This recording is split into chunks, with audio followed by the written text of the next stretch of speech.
প্রিয় ছাত্রছাত্রীবৃন্দ, যুক্তিবিজ্ঞানের ক্লাসে তোমাদের প্রত্যেককেই সাদর আমন্ত্রণ জানাই।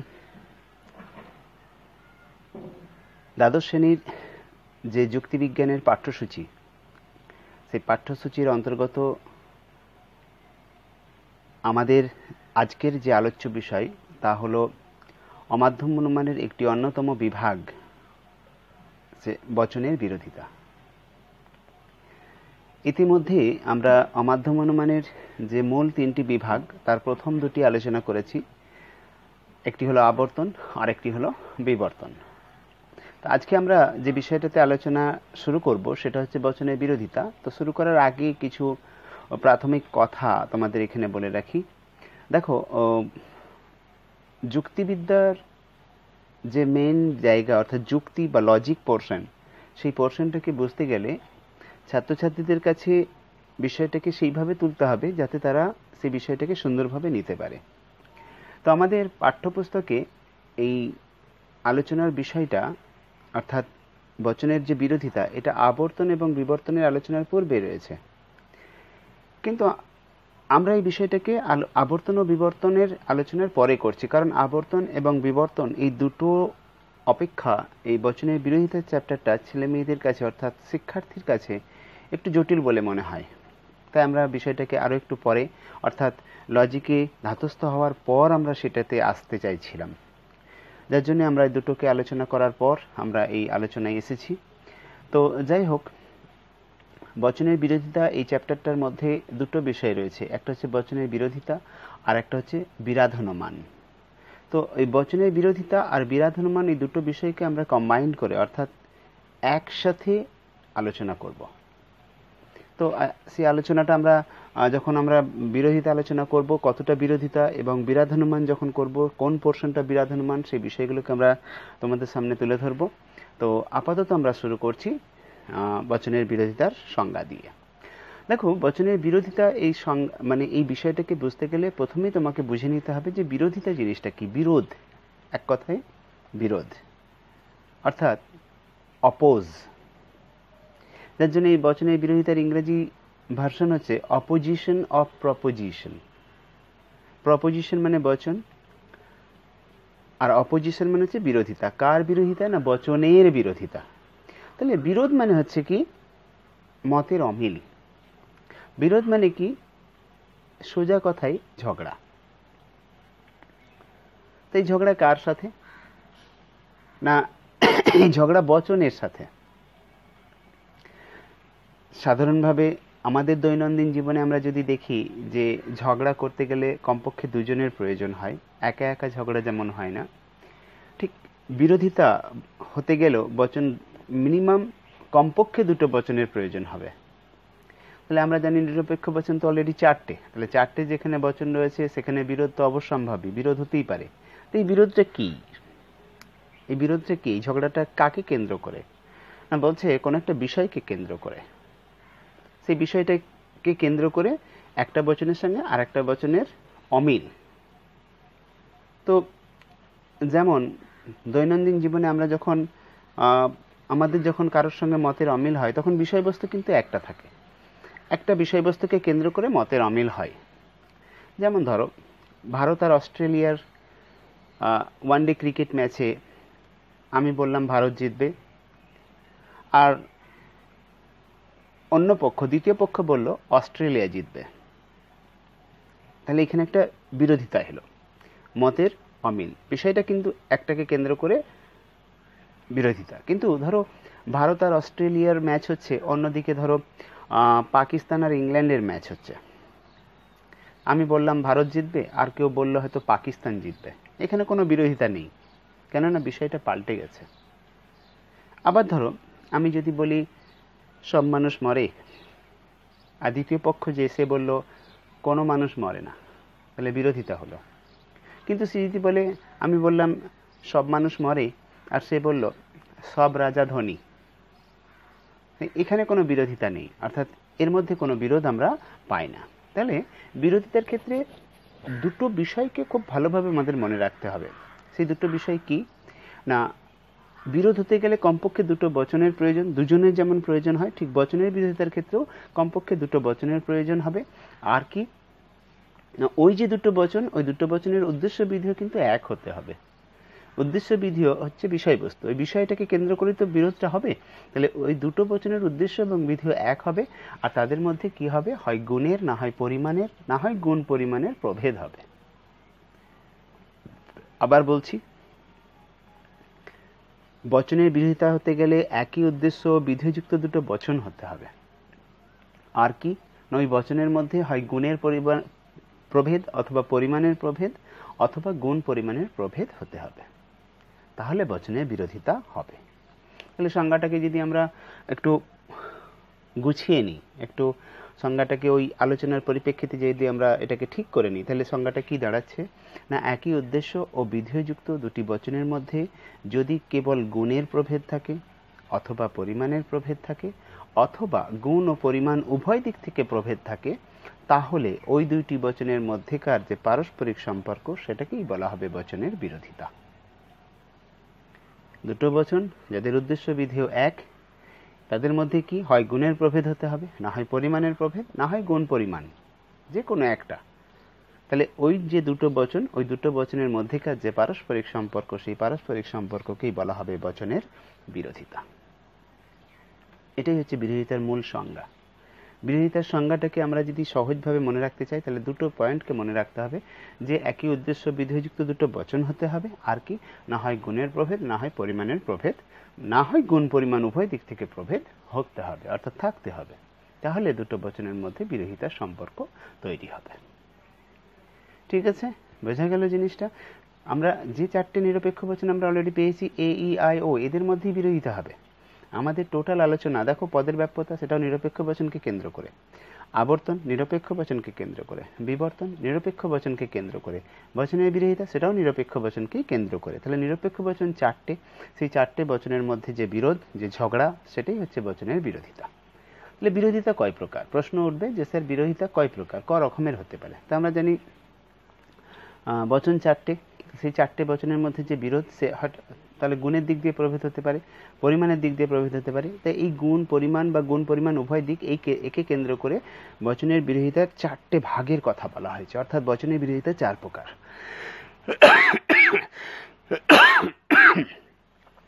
চার প্রকার বচনের বিরোধিতা রয়েছে। সেই চার প্রকার বচনের বিরোধিতা কি কি না, এক নম্বরে বলা হচ্ছে বিপরীত বিরোধিতা, দু নম্বরে বলা হচ্ছে অধীন বিপরীত বিরোধিতা, তিন নম্বরে বলা হচ্ছে বিরুদ্ধ বিরোধিতা, আর চার নম্বর হচ্ছে অসম বিরোধিতা। আবার বলছি, বিপরীত বিরোধিতা, অধীন বিপরীত বিরোধিতা, বিরুদ্ধ বিরোধিতা এবং অসম বিরোধিতা।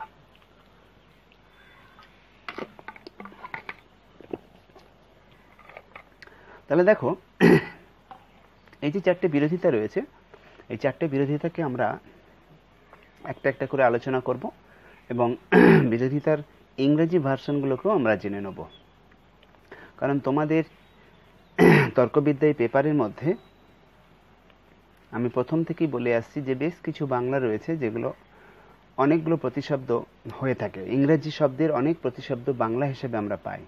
আমাদের সেই সব বাংলা আমাদের পক্ষে জানা সম্ভব নয়, কিন্তু একটা ইংরেজি আমাদের মনে রাখলেই যথেষ্ট। পরীক্ষার সময় যখন তোমরা ফাইনাল এক্সাম দেবে, সেখানে তিনটে ভাষাতে তোমাদের প্রশ্ন থাকবে, বাংলা, ইংরেজি এবং হিন্দি। তো আমরা যদি ইংরেজি ভার্সনটাকে মনে রাখি, বাংলা ভাষা যাই হোক না কেন, আমরা তার ইংরেজি ভার্সনটাকে যখনই দেখব তখনই বুঝতে পারবো যে আমি যেটাকে যে প্রতিশব্দ হিসেবে জানি সেটাই এটা। এই যে বচনের বিরোধিতা, এখানে বহু রকমের বাংলা প্রতিশব্দ আসে, বিরূপতা আসে, বিরোধিতাকে বিরূপতা বলে। তো এই যে ভিন্ন ভিন্ন অর্থ, এই ভিন্ন অর্থকে মানে দূর করার জন্য আমরা শুধু ইংরেজিটাকে মনে রাখবো। তাহলে বিপরীত বিরোধিতার ইংরেজি হচ্ছে কন্ট্রারি অপোজিশন, অধীন বিপরীত বিরোধিতার ইংরেজি হচ্ছে সাব কন্ট্রারি অপোজিশন, বিরুদ্ধ বিরোধিতার ইংরেজি হচ্ছে কন্ট্রাডিক্টরি অপোজিশন, আর অসম বিরোধিতা হচ্ছে সাবঅল্টার্ন অপোজিশন। চারটে বিরোধিতা। তাহলে প্রথম বিরোধিতা আমরা নিয়ে নিই। প্রথম বিরোধিতা হচ্ছে বিপরীত বিরোধিতা। দেখো, বিপরীত বিরোধিতা ইংরেজিতে কন্ট্রারি, CONTRARY, কন্ট্রারি অপোজিশন, বিপরীত বিরোধিতা। সংজ্ঞাটা কি? দেখো এই চারটে বিরোধিতার যে সংজ্ঞা, এই সংজ্ঞাটা আমরা ওই প্রথম যে বিরোধিতার সংজ্ঞা সেই সংজ্ঞাটার সাথেই একসঙ্গে ট্যালি করে নেব, একই রকম সংজ্ঞা রাখবো।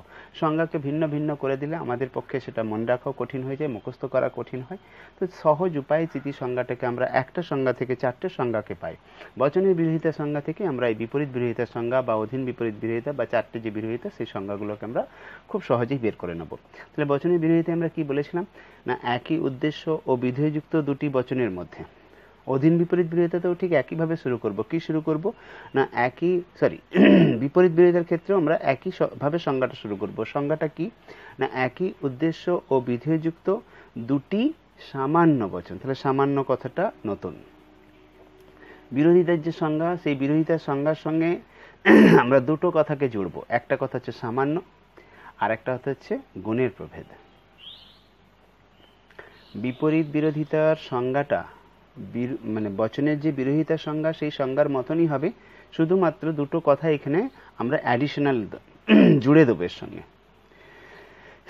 সেই দুটো কথা কি না, একটা হচ্ছে গুণের প্রভেদ, আর একটা হচ্ছে কি না সামান্য বচন। তাহলে সংজ্ঞাটাকে আমি যদি বলি তাহলে কি দাঁড়াবে না, একই উদ্দেশ্য ও বিধেয়যুক্ত দুটি সামান্য বচনের মধ্যে যদি কেবল গুণের প্রভেদ থাকে, বাকিগুলো আর বলবো না, পরিমাণ বা গুণ পরিমাণ এগুলো বলবো না। তাহলে সামান্য বচন, গুণের প্রভেদ। আবার বলছি, বিপরীত বিরোধিতার সংজ্ঞা বিরোধিতার যে সংজ্ঞা সেই সংজ্ঞার সঙ্গে একই হবে, শুধু আমরা মনে রাখবো এই বিপরীত বিরোধিতা মানে হচ্ছে সামান্য বচন, গুণের প্রভেদ। তাহলে সংজ্ঞাটা কি, একই উদ্দেশ্য বিধেয়যুক্ত দুটি সামান্য বচনের মধ্যে যদি কেবল গুণের প্রভেদ থাকে, তাহলে ওই দুটি বচনের মধ্যেকার যে পারস্পরিক সম্পর্ক সেটাকে বলা হবে বিপরীত বিরোধিতা। তাহলে বিপরীত বিরোধিতার মূল বিষয়টা কি, বিপরীত বিরোধিতার ক্ষেত্রে দুটো বচন দরকার হয়। কেমন বচন? সামান্য বচন। তাদের মধ্যে কিসের প্রভেদ থাকতে হবে না, তাদের মধ্যে গুণের প্রভেদ থাকতে হবে। তাহলে একই উদ্দেশ্য বিধেয়যুক্ত দুটো সামান্য বচনের মধ্যে যে প্রভেদ, তাহলে সামান্য বচন কে কে? আমরা তো এর আগে গুণ পরিমাণ পড়েছি, সেখানে আমরা জানি সামান্য বচন হচ্ছে দুটো, এ আর ই। তাহলে বিপরীত বিরোধিতা কাদের মধ্যে হয়? দুটো বচনের মধ্যে হয়। কোন কোন বচন? এ বচন আর ই বচন। এ বচনও সামান্য, ই বচনও সামান্য, কিন্তু এদের মধ্যে কিসের প্রভেদ রয়েছে না, এ হচ্ছে সদর্থক, ই হচ্ছে নঙর্থক। তাহলে গুণের প্রভেদ রয়েছে। তাহলে বিপরীত বিরোধিতা রয়েছে কাদের মধ্যে না, একই উদ্দেশ্য বিধেয়যুক্ত দুটি সামান্য বচনের মধ্যে, অর্থাৎ এ বচন আর ই বচনের মধ্যে। আমি যদি উদাহরণ নিই তাহলে কি হবে, সকল মানুষ হয় মরণশীল, এর বিপরীত বিরোধী বচন কি হবে না, কোনো মানুষ নয় মরণশীল। তাহলে প্রথমে একটা এ বচন, তারপর একটা ই বচন, দুটো সামান্য বচন, এদের মধ্যে কিসের প্রভেদ? একটা সদর্থক, একটা নঙর্থক। উদ্দেশ্য বিধেয় কিন্তু দেখো এক আছে, উদ্দেশ্য বিধেয় এক না থাকলে বিরোধিতা হবে না।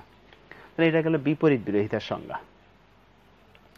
বিপরীত বিরোধিতার সংজ্ঞা এটা। আমরা প্রথমে সংজ্ঞাগুলোকে ধরে নিই, আমাদের আলোচনাটা যাতে সুন্দরভাবে তোমরা বুঝতে পারো সেইভাবেই আমরা তৈরি করব। প্রথমে সংজ্ঞাগুলোকে নিই। তাহলে বিরোধিতার সংজ্ঞা আমরা পেয়েছি, বচনের বিরোধিতার সংজ্ঞাটা, ওটাই হচ্ছে আসল সংজ্ঞা। ওটা কি ভালো করে মুখস্থ করব, ওইটা মুখস্থ থাকলে বাকিগুলো আসবে। বাকিগুলো কীভাবে আসবে না, বিপরীতের ক্ষেত্রে যে কথাটা মনে রাখবো সেটা হচ্ছে সামান্য বচন, গুণের প্রভেদ। অধীন বিপরীতের ক্ষেত্রে আমরা মনে রাখবো বিশেষ বচন, গুণের প্রভেদ। অধীন বিপরীত বিরোধিতার যখন সংজ্ঞা দেবো, অধীন বিপরীত বিরোধিতার সংজ্ঞা আমি ইংরেজি আমি আগেই বলেছি, সাব কন্ট্রারি অপোজিশন। তাহলে এই অধীন বিপরীত বিরোধিতার যখন সংজ্ঞা দেবো, সেই সংজ্ঞার মধ্যে আমরা দুটো জিনিসকে মনে রাখবো, এটা বিশেষ বচন আর গুণের প্রভেদ। বিপরীতটা ছিল সামান্য বচন, গুণের প্রভেদ, আর এটা হচ্ছে বিশেষ বচন, গুণের প্রভেদ। তাহলে সংজ্ঞাটা কি দাঁড়াচ্ছে, একই উদ্দেশ্য বিধেয়যুক্ত দুটি বিশেষ বচনের মধ্যে যদি কেবল গুণের প্রভেদ থাকে, তাহলে ওই দুটি বচনের মধ্যেকার পারস্পরিক সম্পর্ককে বলা হবে অধীন বিপরীত বিরোধিতা। তাহলে বিশেষ বচনের মধ্যে এই বিরোধিতা হয়। বিশেষ বচন কে কে? আই আর ও। আই আর ও। আই বচন সদর্থক, ও বচন নঙর্থক, দুটোই বিশেষ বচন, এদের মধ্যে গুণের প্রভেদ। তাহলে এটা হচ্ছে অধীন বিপরীত বিরোধিতার সংজ্ঞা। এরপরে আসছে আমরা বিরুদ্ধ বিরোধিতার সংজ্ঞা। বিরুদ্ধ বিরোধিতার সংজ্ঞা, কন্ট্রাডিক্টরি অপোজিশনের সংজ্ঞা। সেই সংজ্ঞার মধ্যে কি মনে রাখবো না, শুধু মনে রাখবো গুণ পরিমাণের প্রভেদ। শুধু এইটুকু কথা মনে রাখবো, গুণ ও পরিমাণের প্রভেদ। বিপরীতে সামান্য বচন, গুণের প্রভেদ। অধীন বিপরীতে বিশেষ বচন, গুণের প্রভেদ। বিরুদ্ধতে কি মনে রাখবো না, গুণ ও পরিমাণের প্রভেদ। তাহলে সংজ্ঞাটা আমি বলছি, মিলিয়ে নাও। একই উদ্দেশ্য ও বিধেয়যুক্ত দুটি বচনের মধ্যে, একই উদ্দেশ্য ও বিধেয়যুক্ত দুটি বচনের মধ্যে যদি গুণ ও পরিমাণ উভয় দিক থেকে প্রভেদ থাকে, তাহলে ওই দুইটি বচনের মধ্যেকার পারস্পরিক সম্পর্ককে বলা হবে বিরুদ্ধ বিরোধিতা। ক্লিয়ার হলো? একই উদ্দেশ্য ও বিধেয়যুক্ত দুটি বচনের মধ্যে, এখানে সামান্য বলবো না, বিশেষও বলবো না, দুটি বচনের মধ্যে কিসের প্রভেদ থাকবে? গুণ ও পরিমাণ উভয় দিক থেকে যদি প্রভেদ থাকে, তাহলে ওই দুটি বচনের মধ্যেকার যে পারস্পরিক সম্পর্ক সেটাকে বলা হবে বিরুদ্ধ বিরোধিতা। এটা গেল বিরুদ্ধ বিরোধিতার সংজ্ঞা। আর 4 নাম্বার যে তোমার অসম বিরোধিতার সংজ্ঞা, যেটা সাবঅল্টার্ন, তার সংজ্ঞাটা কি না? শুধু মনে রাখবে পরিমাণের প্রভেদ। পরিমাণের প্রভেদ। আবার বলছি, একই উদ্দেশ্য ও বিধেয়যুক্ত দুটি বচনের মধ্যে যদি কেবল পরিমাণের প্রভেদ থাকে, যদি কেবল পরিমাণের প্রভেদ থাকে, তাহলে ওই দুটি বচনের মধ্যেকার পারস্পরিক সম্পর্ককে বলা হবে অসম বিরোধিতা। 4টে সংজ্ঞা আমরা ওই বচনের বিরোধিতার সংজ্ঞা থেকে আনছি। প্রথমটা বিপরীত বিরোধিতা। কি নতুন কথা? কি সামান্য বচন গুণের প্রভেদ। দ্বিতীয়টা কি? অধীন বিপরীত বিরোধিতা, বিশেষ বচন গুণের প্রভেদ। 3 নাম্বারটা কি? 3 নাম্বারটা হচ্ছে বিরুদ্ধ বিরোধিতা, সেটা হচ্ছে গুণ পরিমাণ দুটোরই প্রভেদ। আর 4 নাম্বারটা হচ্ছে কেবল পরিমাণের প্রভেদ। তাহলে বচনের বিরোধিতা 4টে, সেই 4টে বিরোধিতার সংজ্ঞাগুলো হয়ে গেল। এরপর উদাহরণগুলো নেব। তাহলে প্রথমটা বিপরীত বিরোধিতা। আমি বলেছিলাম বিপরীত বিরোধিতা কাদের মধ্যে হয়? দুটি সামান্য বচন। সামান্য বচন কে কে? এ আর ই। দ্বিতীয়টা কি? অধীন বিপরীত বিরোধিতা। অধীন বিপরীত বিরোধিতা কাদের মধ্যে হয়? না, দুটি বিশেষ বচনের মধ্যে। দুটি বিশেষ বচনের মধ্যে। তাহলে দুটি বিশেষ বচন মানে হচ্ছে আই আর ও। তাহলে এ আর ই এর মধ্যে বিপরীত বিরোধিতা, আই আর ও এর মধ্যে অধীন বিপরীত বিরোধিতা। বিরুদ্ধ বিরোধিতায় দেখো সামান্য বলেনি, বিশেষও বলেনি। বিরুদ্ধ বিরোধিতার ক্ষেত্রে সামান্য বচনও বলা হয়নি, বিশেষ বচনও বলা হয়নি। তাহলে এখানে দুটো করে উদাহরণ হবে। কি কি? না, ধরো এ বচন, তাই তো? তাহলে বিরুদ্ধ বিরোধিতার মূল আসল কথাটা কি? কিসের প্রভেদ থাকে? গুণ ও পরিমাণ দুটোরই প্রভেদ থাকে। তাহলে এ বচন, এ বচনের পুরো নাম কি? না, এ বচনের পুরো নাম হচ্ছে সামান্য সদর্থক। এই বচন যদি সামান্য হয়, এর বিরুদ্ধ বচন হবে বিশেষ। এই বচন যদি সদর্থক হয়, তাহলে এর বিরুদ্ধ বচন হবে কি? নঙর্থক। তাহলে এ বচনের বিরুদ্ধ বচন হবে ও বচন, বিশেষ নঙর্থক। আবার দেখো ই বচন, ই সামান্য নঙর্থক, তাহলে এর বিরুদ্ধ বচন কি হবে? সামান্য হলে বিশেষ, আর নঙর্থক হলে সদর্থক, তার মানে বিশেষ সদর্থক, তার মানে কোন বচন? আই বচন। তাহলে এ ও, ই আই, এই দুটো উদাহরণ হচ্ছে বিরুদ্ধ বিরোধিতার। আর 4 নাম্বার যে বিরোধিতা, সেটা হচ্ছে অসম বিরোধিতা। অসম বিরোধিতার আমরা অসম বিরোধিতার যে উদাহরণটা, সেটাও এখানে দেখো গুণ সামান্য বিশেষ বলেনি যেহেতু, তাহলে আমরা এখানেও দেখবো এ বচন কিসের প্রভেদ হবে? শুধু পরিমাণের প্রভেদ। গুণ 1 থাকবে, তাহলে এ বচন হচ্ছে সামান্য, তাহলে এটা হবে বিশেষ। আর ওটা সদর্থক, এ বচন সদর্থক, এটাও হবে সদর্থক। তাহলে সামান্য সদর্থক, এর বিরোধ মানে অসম বিরোধী বচন হবে বিশেষ সদর্থক, তার মানে আই। এ বচনের অসম বিরোধী বচন হচ্ছে আই। ই বচন, ই বচনের পুরো নাম কি? সামান্য নঙর্থক। তাহলে পরিমাণটা পাল্টে দাও, সামান্যটা বিশেষ করে দাও, নঙর্থক নঙর্থক রেখে দাও, তাহলে বিশেষ নঙর্থক মানে ও। ই বচনের অসম বিরোধী বচন হচ্ছে ও। তাহলে এ আই আর ই ও। ঠিক আছে? তাহলে 4টে বিরোধিতা, 4টে বিরোধিতার সংজ্ঞা হলো। 4টে বিরোধিতার উদাহরণ দিলাম। উদাহরণগুলো কিভাবে দিলাম? ওই সংজ্ঞা থেকেই বের করে দিলাম। বিপরীত বিরোধিতার সামান্য বচন এ আর ই এর, অধীন বিপরীত বিরোধিতা বিশেষ বচন আই আর ও এর। আচ্ছা, বিরুদ্ধ বিরোধিতা যেহেতু সামান্য বিশেষ দুটোই কোনোটাই বলা নেই, তাই এখানে দুটো করে উদাহরণ আছে। একটা হচ্ছে এ এর সঙ্গে ও, আর ই এর সঙ্গে আই। আর অসম বিরোধিতা, অসম বিরোধিতা আমরা দেখলাম এ হচ্ছে আই, ই হচ্ছে ও। এই 4টে বিরোধিতার উদাহরণ হলো। এই উদাহরণ দেওয়ার পর আমাদের যে মূল জায়গা, আমরা তো বিরোধিতা কাকে বলে শিখলাম, আর কটা বিরোধিতা সেটা আমরা দেখলাম। তাদের উদাহরণ, কোন বিরোধিতার উদাহরণ কি সেটাও আমরা দেখলাম। কিন্তু এখানে আমরা যেটা দেখতে যাচ্ছি সেটা হচ্ছে 4 প্রকার বিরোধিতার যে নিয়ম, অর্থাৎ 4টে যে বিরোধিতা রয়েছে, সেই 4টে বিরোধিতার নিয়ম, সত্য মূল্য। এই পোর্শনটা হচ্ছে বিরাধনমান। এই যে পোর্শনটা বলতে যাচ্ছি, এটাই হচ্ছে বিরাধনমান। তাহলে তোমরা হয়তো প্রশ্ন করবে যে স্যার বচনের বিরোধিতা আর বচনের বিরাধানুমান কি এক? দেখো, বচনের বিরোধিতা আর বচনের বিরাধানুমান একই। বিরোধিতার ক্ষেত্রে ওই কাদের মধ্যে কি সম্পর্ক এটা বলা হয়, আর বিরাধানুমানের ক্ষেত্রে সত্য মূল্য নির্ণয় করা হয়। বিরোধিতার ক্ষেত্রে আমরা কোন বচনের সঙ্গে কোন বচনে কি বিরোধিতা সেটা দেখি, আর বিরাধানুমানের ক্ষেত্রে আমরা সত্য মূল্য নির্ণয় করি। সত্য মূল্য নির্ণয় মানে একটা বচন সত্য হলে অন্য বচনটা কি হবে সেটা অনুমান করি, যার জন্য এটা হচ্ছে বিরোধানুমান, মানে বিরোধিতার উপর ভিত্তি করে সত্য মূল্যের অনুমান। তাহলে বিরাধানুমান আর বিরোধিতার সংজ্ঞা কি এক হবে? এক হবে না, সংজ্ঞাটা কখনোই এক নয়। সংজ্ঞাটা, বিরোধিতার সংজ্ঞা আর বিরাধানুমানের সংজ্ঞাটা দুটো সংজ্ঞা আলাদা। তাহলে বিরাধানুমানের সংজ্ঞা কি হবে না, বিরাধানুমান হচ্ছে অমাধ্যম অনুমানের এমন একটি বিভাগ যেখানে একটি বচনের সত্যতা বা মিথ্যাত্ব থেকে আরেকটি বচনের সত্যতা বা মিথ্যাত্ব অনুমান করা হয়। আবার বলছি, বিরাধানুমান হচ্ছে অমাধ্যম যুক্তির, অমাধ্যম অনুমানের এমন একটি বিভাগ যেখানে একটি বচনের সত্যমূল্যের উপর ভিত্তি করে, মানে একটি বচনের সত্যমূল্যের উপর ভিত্তি করে অন্য একটি বচনের সত্যমূল্য নির্ণয় করা হয়। অর্থাৎ একটি বচন সত্য হলে অন্য বচনটা কি হবে, বা একটা বচন মিথ্যা হলে বাকি বচনগুলো কি হবে, এটা বের করা হয়। এটাই হচ্ছে বিরাধানুমান। তাহলে বিরাধানুমানের সংজ্ঞাটা আমি বললাম যে বিরাধানুমান হচ্ছে অমাধ্যম অনুমানের এমন একটি বিভাগ যেখানে একটি বচনের সত্যতা বা মিথ্যাত্বের উপর ভিত্তি করে অন্য একটি বচনের বা অন্য বচনের সত্যতা বা মিথ্যাত্ব অনুমান করা হয়। তাহলে বিরোধিতা সংজ্ঞা আলাদা হলো, বিরাধানুমানের সংজ্ঞাটাও আলাদা হলো। বিরোধিতা 4 প্রকার, বিরাধানুমানও 4 প্রকার। বিরোধিতা 4 প্রকার, বিরাধানুমানও 4 প্রকার। বিরোধিতা 4 প্রকার কি ছিল? বিপরীত বিরোধিতা। বিরাধানুমানের ক্ষেত্রে শুধু বিরোধিতা না বলে কি বলবো? বিপরীত বিরাধানুমান। অধীন বিপরীত বিরোধিতা, এখানে বলবো অধীন বিপরীত বিরাধানুমান। ওখানে ছিল বিরুদ্ধ বিরোধিতা, এখানে বলবো বিরুদ্ধ বিরাধানুমান। আর ওখানে ছিল অসম বিরোধিতা, এখানে বলবো অসম বিরাধানুমান। দেখো, রিলেটেড, দুটো একসঙ্গে রিলেটেড, ওই জন্য আমরা প্রথমে বিরোধিতাটাকে বুঝে নিলাম, এরপর আমরা বিরোধিতায় আসছি। বিরোধিতাতে আমরা যে সংজ্ঞাগুলো দিয়েছি সেই সংজ্ঞা আর এই সংজ্ঞা আলাদা। বিরোধিতার বচনের বিরোধিতার যে সংজ্ঞা দিয়েছি সেই সংজ্ঞার সঙ্গে এই সংজ্ঞাটা আলাদা।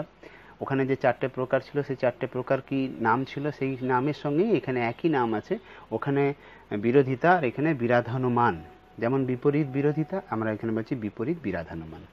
তাহলে এর সংজ্ঞাটা কি হবে? বিপরীত বিরাধানুমানের সংজ্ঞা, এই 4টে যে বিরাধানুমান এদেরও তো সংজ্ঞা আছে, সেই সংজ্ঞাটা কি হবে না, দেখো ওই যে বিপরীত বিরোধিতা, অধীন বিপরীত বিরোধিতা যে 4টে বিরোধিতার সংজ্ঞা দিয়েছি আর উদাহরণ দিয়েছি, তো তারপরে আমরা কি আলোচনা করতে যাচ্ছিলাম, যে সত্য মূল্য নির্ণয়। অর্থাৎ 4 প্রকার বিরোধিতার যে নিয়ম রয়েছে, বিপরীত বিরোধিতার যে নিয়ম, ওই নিয়মটাই হচ্ছে বিরাধানুমানের সংজ্ঞা। ওই নিয়মটাই হচ্ছে বিরাধানুমানের সংজ্ঞা। আবার বলছি, একটু জিনিসটাকে ভালো করে বুঝে নাও। আমরা বচনের বিরোধিতা পড়ছি, বিরাধানুমানটাকে সরিয়ে দাও এখান থেকে। বিরোধিতায় কি পড়েছি? বিরোধিতা কাকে বলে? কটা বিরোধিতা? 4টে। সেই 4টে বিরোধিতা কি কি? বিপরীত বিরোধিতা সংজ্ঞা দিয়েছি, উদাহরণ দিয়েছি। অধীন বিপরীত 4টে বিরোধিতারই সংজ্ঞা দিয়েছি, উদাহরণ দিয়েছি। এবার 4টে বিরোধিতার নিয়ম বলছি। নিয়ম, এই নিয়মটাই বিরাধানুমান হবে, সেটাকে আমরা পরে বুঝবো, আগে নিয়মটা বুঝে নিই। তাহলে সামান্য বচন গুণের প্রভেদ বিপরীত কাদের মধ্যে হয়? এ আর ই এর মধ্যে। নিয়ম কি? তাহলে বিপরীত বিরোধিতার নিয়ম বা সত্যমূল্য কি না, বলছে একই উদ্দেশ্য ও বিধেয়যুক্ত দুটি বিপরীত বিরোধী বচনের মধ্যে, একই উদ্দেশ্য ও বিধেয়যুক্ত দুটি, মানে একই উদ্দেশ্য বিধেয়যুক্ত দুটি বিপরীত বিরোধিতার সম্বন্ধযুক্ত বচন কখনোই একসাথে সত্য হতে পারে না, কিন্তু মিথ্যা হতে পারে। আবার বলছি, একই উদ্দেশ্য ও বিধেয়যুক্ত দুটি বিপরীত বিরোধী বচন, অর্থাৎ বিপরীত বিরোধিতার সম্বন্ধযুক্ত দুটো বচন। আমরা আরেকটু ছোট করে নিই।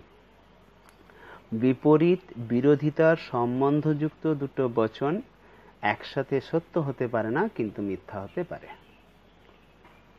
বিপরীত বিরোধিতা সম্বন্ধযুক্ত দুটি বচন। তাহলে বিপরীত বিরোধিতা কাদের মধ্যে রয়েছে? এ আর ই এর মধ্যে। তাহলে বলছে ওই দুটো বচন একসাথে সত্য হতে পারে না, মানে এ বচন যদি সত্য হয় ই বচন সত্য হতে পারবে না, দুটো একসঙ্গে সত্য হতে পারবে না।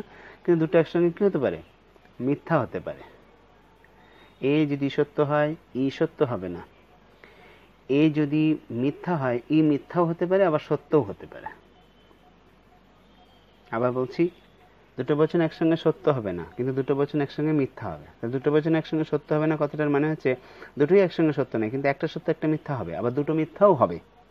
তাহলে এটাই হচ্ছে বিপরীত বিরোধিতার নিয়ম। দুটো বচন একসঙ্গে কখনোই সত্য হবে না, কিন্তু দুটো বচন একসঙ্গে মিথ্যা হতে পারে। এটা হচ্ছে বিপরীত বিরোধিতার নিয়ম। অধীন বিপরীত বিরোধিতার নিয়ম ঠিক এর উল্টো। অধীন বিপরীত বিরোধিতার সম্বন্ধযুক্ত দুটো বচন একসঙ্গে মিথ্যা হতে পারে না, কিন্তু সত্য হতে পারে।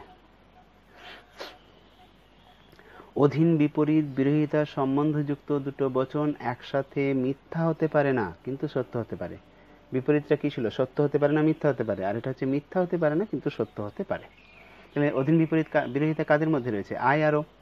আয় বচন আর ও বচন দুটো একসঙ্গে মিথ্যা হবে না, দুটো একসাথে মিথ্যা হবে না। একটা সত্য একটা মিথ্যা হবে, কিন্তু দুটোই মিথ্যা হবে না, কিন্তু দুটো সত্য হতে পারে। দুটো একসঙ্গে মিথ্যা হবে না, কিন্তু দুটো একসাথে সত্য হতে পারে। এটা হচ্ছে অধীন বিপরীত বিরোধিতার নিয়ম। এরপরে যেটা রয়েছে দেখো, নেক্সট যেটা রয়েছে সেটা হচ্ছে বিরুদ্ধ বিরোধিতার নিয়ম। বলছে বিরুদ্ধ বিরোধিতার সম্বন্ধযুক্ত দুটো বচন একসাথে সত্যও হতে পারে না, একসাথে মিথ্যাও হতে পারে না। বিরুদ্ধ বিরোধিতার সম্বন্ধযুক্ত দুটো বচন একসাথে সত্যও হতে পারে না, একসাথে মিথ্যাও হতে পারে না। দুটো বচন একসঙ্গে সত্যও হতে পারে না, তার মানে হচ্ছে দুটোই সত্য হবে না, মানে একটা সত্য হলে একটা মিথ্যা হবে, আর একটা মিথ্যা হলে অন্যটা সত্য হবে।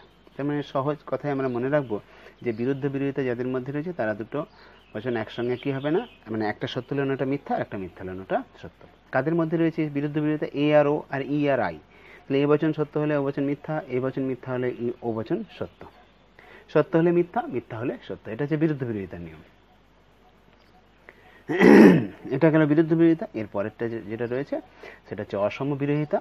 অসম বিরোধিতার নিয়মটা একটু জটিল, বা এই নিয়মটা একটু বড়। অসম বিরোধিতার নিয়মটা কি না, বলছে অসম বিরোধিতার সম্বন্ধযুক্ত দুটো বচন, এই যে যাদের মধ্যে অসম বিরোধিতা রয়েছে সেই দুটো বচন, এখানে নিয়মটা হবে বলছে দুটো সামান্য বচন যদি সত্য হয়, সরি নিয়মটা একটু ভিন্ন টাইপের, আমি আবার বলছি।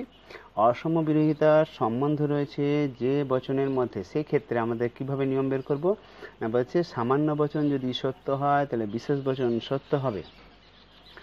সামান্য বচন যদি সত্য হয় তাহলে বিশেষ বচন সত্য হবে, আর বিশেষ বচন যদি মিথ্যা হয় তাহলে সামান্য বচনও মিথ্যা হবে।